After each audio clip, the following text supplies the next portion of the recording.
신앙을 함께 고백하겠습니다. 나는 전능하신 아버지 하나님, 천지의 창조주를 믿습니다. 나는 그의 유일하신 아들 우리 주 예수 그리스도를 믿습니다.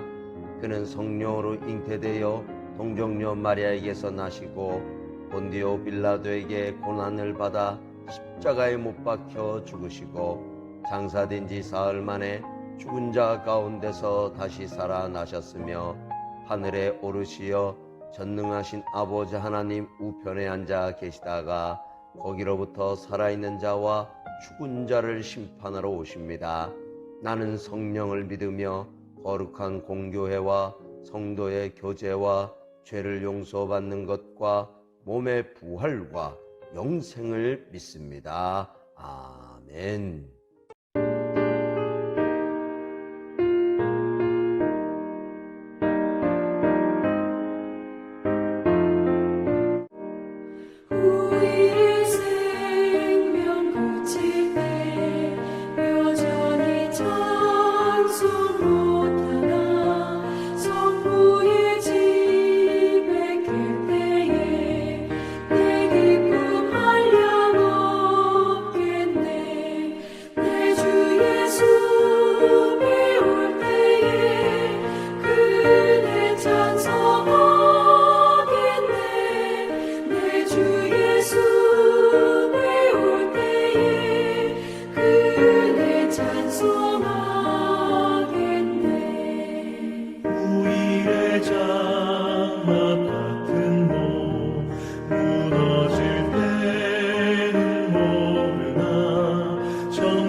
제12장. 무리 중에 한 사람이 이르되, 선생님, 내 형을 명하여 유산을 나와 나누게 하소서. 이 사람아, 누가 나를 너희의 재판장이나 물건 나누는 자로 세웠느냐 하시고 그들에게 이르시되, 삼가 모든 탐심을 물리치라. 사람의 생명이 그 소유의 넉넉한 데에 있지 아니하니라.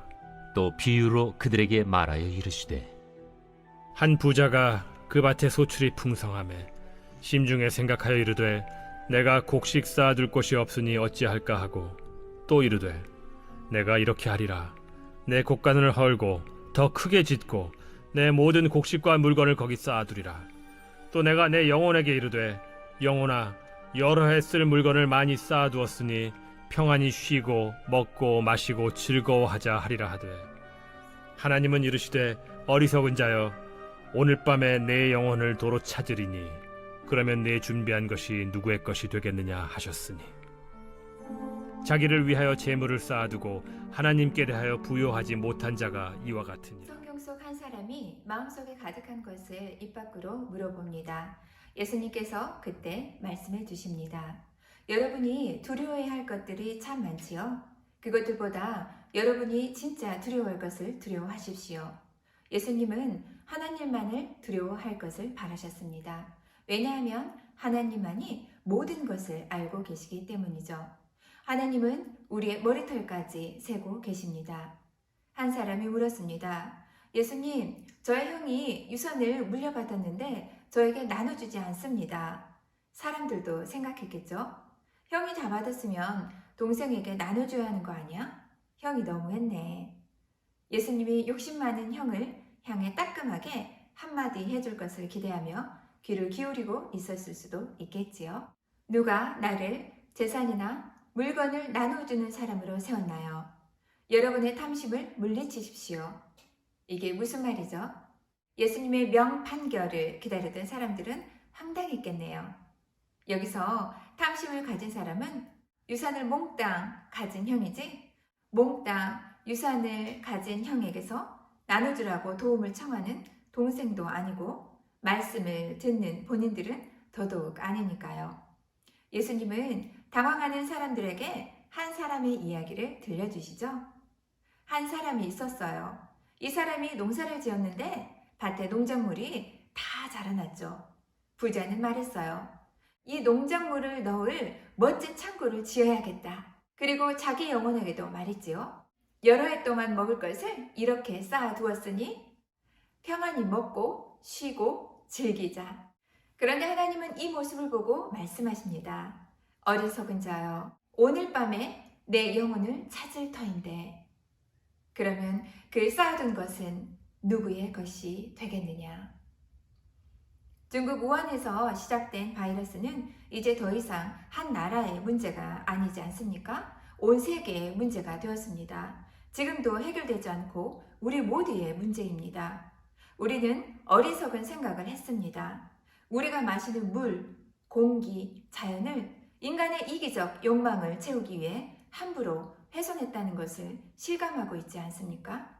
코로나19를 통해 절실히 알아가고 있는 때입니다. 이 자연이 얼마나 소중한지 모릅니다. 자연을 너무 훼손하고 손상시켰고 파괴시켰음을 우리는 알게 됩니다. 당연하게 여겼던 모든 것들이 얼마나 당연한 것이 아닌지 깨닫는 이 순간입니다. 인간의 욕심에 대한 어리석음을 너무나 절실하게 깨닫고 있는 시간들입니다. 부자가 밭에 소출이 많아 곡간을 걱정하고 더 큰 곡간을 짓는 것이 크게 나쁜 것은 아닙니다. 그러나 주님은 절대적으로 어리석다고 말씀하십니다. 잘못되었다고 말이죠. 사도 바울도 말씀해 줍니다. 본인은 심었고 아볼로는 물을 주었고 자라게 하시는 분은 하나님이라고 말씀합니다. 부자는 밭도 곡간도 영혼도 자기의 것이라고 착각하며 살았습니다. 사도 바울의 말씀에 의하면 그가 아무리 애지중지 밭을 가꾸어도 하나님이 자라게 하지 않으시면 열매가 맺을 수 없는 것이지요. 부자는 그 점을 너무 쉽게 간과하고 감사하지 못했습니다. 하나님을 바라보지 못했습니다. 부자는 영혼과 이야기를 나눌 정도로 지혜는 있었지만 더 큰 지혜는 없었습니다. 어리석었습니다. 그의 영혼의 주인이 자신이 아니라 하나님이라는 사실을 전혀 두려워하지 않았기 때문이죠. 물질 신이 난무하는 이 시대를 살아가는 우리도 부자가 겪는 문제를 간과할 수 없습니다. 우리는 기억해야 합니다. 우리에게 필요한 것을 주심을 아신다는 사실을 말이지요. 우리가 먹고 마시는 것을 두려워하는 어리석은 자가 아니라 이제 우리는 나누는 자가 되어야 합니다. 배려와 사랑이 있으면 그것을 선물로 나누는 것이지요. 위로와 경청의 힘이 있다면 그 놀라운 은혜를 아픈 이들과 나누는 것입니다. 그래서 나를 위한 곡간을 쌓는 자가 아니라 하나님을 생각하며 하나님이 기뻐하시는 일들을 찾아 해야 합니다. 우리도 어리석은 부자의 생각에서 벗어나 우리 영혼의 주인 되시는 하나님을 먼저 바라보는 자가 되어야 합니다. 그 부자는 어떤 잘못을 하였기에 하나님이 그의 영혼을 찾겠다고 말씀하셨을까요? 예수님이 말씀하십니다. 진정 두려워할 것을 두려워하고 진정 믿어야 할 것을 믿으십시오. 누가복음 12장 20절에서는 영혼을 다시 찾을 분을 두려워하라고 말씀하십니다. 누가복음 12장 5절에 지옥에 넣을 권세 있는 분을 두려워하라고 말씀하십니다. 부자는 보이는 것이 다였습니다. 그의 영혼을 돌보지 않았습니다. 그의 영혼의 주인 되시고 영혼을 오늘 밤 거두어 가실 권세 있는 바로 하나님을 경외하지 않았습니다. 누가복음 12장 31절 말씀입니다. 너희는 그의 나라를 구하라. 그리하면 이런 것들을 너에게 더하시리라. 우리에게 많은 물질이 필요해요. 그래서 그것이 없을 때 많은 사람들은 두려워하죠. 하지만 말씀을 듣는 우리들은 그것들보다 하나님 나라를 먼저 구해야 합니다. 하나님만을 두려워하고 하나님만을 믿는 거죠. 앞으로 먹을 게 많구나. 든든하다. 부자는 창구신을 믿었어요. 부자는 곡간신을 믿었지요. 우리에게도 이 부자와 같은 창구신 같은 신들이 몇 개씩은 있지 않나요? 집이 있어야 돼. 돈은 좀 있어야지. 내 소견대로 사는 거야. 나를 살게 하고 나를 지켜줄 것만 같은 신들 아닌가요? 또는 앞으로 나는 뭘 먹고 살지? 하고 걱정하죠. 저도 개인적으로 자유롭지 못합니다. 회개합니다. 집을 이사해야 하거나 아이들 진학 문제, 그리고 공부, 실제적인 문제들로 갈등할 때, 걱정할 때가 많으니까요. 회개합니다. 하지만 예수님은 어리석은 부자 비유를 통해 그것이 사실이 아니라는 것을 분명히 가르쳐 줍니다. 우리를 살게 하고 지켜주시고 필요를 채워주시는 분은 하나님이십니다. 우리에게도 여러 두려움이 찾아오는 한 주가 될 수 있습니다. 그때마다 정말 두려워할 분을 기억하는 것입니다. 하나님을 생각하며 그 두려움을 물리쳐 주시는 놀라운 역사가 우리의 삶 가운데 체험되기를 소망합니다. 예수님을 따르던 제자들은 예수님이 십자가에 달리게 되자 무서워하며 도망갔습니다. 마가의 다락방에서 성령 세례를 받고 복음을 나누어 실천하며 자신을 헌신할 수 있는 자로 바뀌어 갔던 것입니다. 자신의 것들이 곳간에 채워지고 권력을 구했던 제자들은 더 이상 그러지 않게 되었습니다. 그들은 하나님 나라 복음을 세상 사람들에게 알렸습니다. 성경의 지혜를 나누었습니다. 성경의 가르침대로 나눔을 실천했고 그렇게 가르쳤습니다. 하나님은 우리의 육신의 것보다 영혼을 데려갈 수 있는 하나님을 경외하라고 계속해서 가르쳐 주십니다. 우리는 하나님을 마땅히 경외하며 나누며 사는 삶을 지향해야 합니다. 어떤 거라도 내게 있는 부유를 나누는 것입니다. 물질이 있다면 물질을 나누고 아픔을 나눌 수 있다면 아픔을 나누고 우리의 경험을 나누는 것입니다. 지혜를 나누고 우리에게 있는 시간을 나눕니다. 하나님이 기뻐하시는 일입니다. 성령 하나님께서 이 땅의 소유가 아니라 하나님 나라의 가치를 그들 마음에 자라게 하셨기 때문에 가능했던 일이지 않습니까? 우리의 가치는 성령 하나님의 은혜로 순식간에 바뀌게 됩니다. 예수님은 어리석은 부자 비유를 통해 알려주십니다. 누가복음 12장 12절에 우리에게 말할 것을 성령 하나님이 가르쳐 준다고 언급합니다. 우리가 성경의 말씀을 귀로 듣고 마음으로 받아 깨닫는 과정에서 성령 하나님의 지혜와 도우심이 필요합니다. 예수님이 유산 나눔을 간청하는 동생의 말을 못 알아들으신 것이 아니라 그보다 더 급하고 가치 있는 것을 알아야 할 것을 알려주신 것이지요. 소유보다 더 중요한 것은 바로 하나님에 대한 지식과 가치였습니다. 이 본문을 통해 우리는 이스라엘 사람들이 얼마나 물질에 탐욕을 많이 부렸는지 짐작할 수 있습니다. 유산을 몽땅 가져간 형, 그것을 나누어 달라고 간청하는 동생 이야기, 예수님이 들려주신 어리석은 부자 이야기를 통해 우리는 상상할 수 있습니다. 1세기 이야기는 지금을 살아가는 우리에게도 동일한 이야기입니다. 그렇다면 우리에게 주시는 교훈은 무엇입니까? 나를 위한 곳간에 마음을 쌓지 말고 생명을 되찾아갈 권세 있으신 하나님에 대한 지식과 지혜를 가져야 한다는 말씀입니다. 하나님을 경외하며 하나님이 기뻐하시는 일을 즐거이 할 수 있도록 지혜를 간구해야 합니다. 성령 하나님, 우리와 함께하여 주시옵소서. 이렇게 간구합니다.